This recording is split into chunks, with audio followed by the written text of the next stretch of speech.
My son turned 12 years old.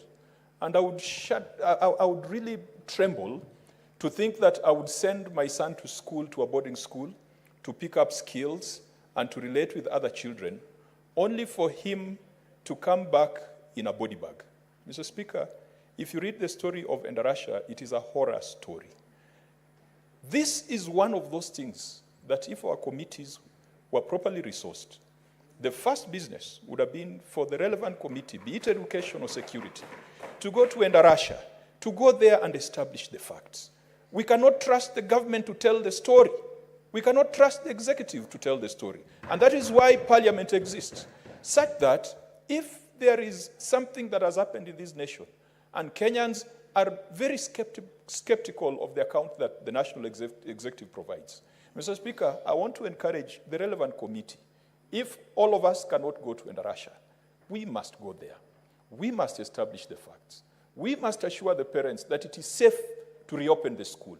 Mr. Speaker, a school where 21 children have been roasted to death, you can imagine the kind of trauma that will visit the other children if they are forced to go back to that school.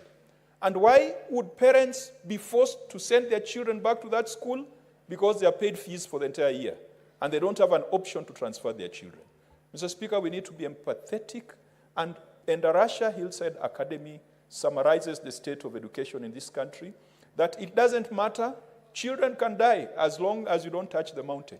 It doesn't matter, children can die as long as you don't destabilize the politics. A country that does not put children at the center of its policy and its politics is a country that is dead. Mr. Speaker, this morning, the CS for Labor brought here a redacted summary of Kenyans who have acquired jobs in the recent job-seeking spree that the president has been on. Out of that entire schedule, Mr. Speaker, 60% had secured jobs as housemates. Housemates. We are exporting housemates. We are manufacturing housemates. Mr. Speaker, what kind of education system is that? South Africa, the education system has produced and exported Elon Musk. He's now the richest man in the world. The Indian education system has produced and exported executives of tech companies globally. Kenya has produced and exported housemaids to Saudi Arabia and Qatar. It is a big shame. That is the state of education in this country.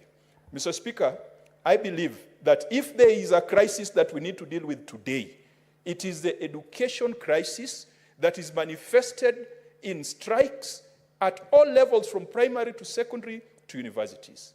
A university funding model that does not make sense, Mr. Speaker. Mr. Speaker, as I conclude on the issue of the state of healthcare, as raised by Senator Mwaruma.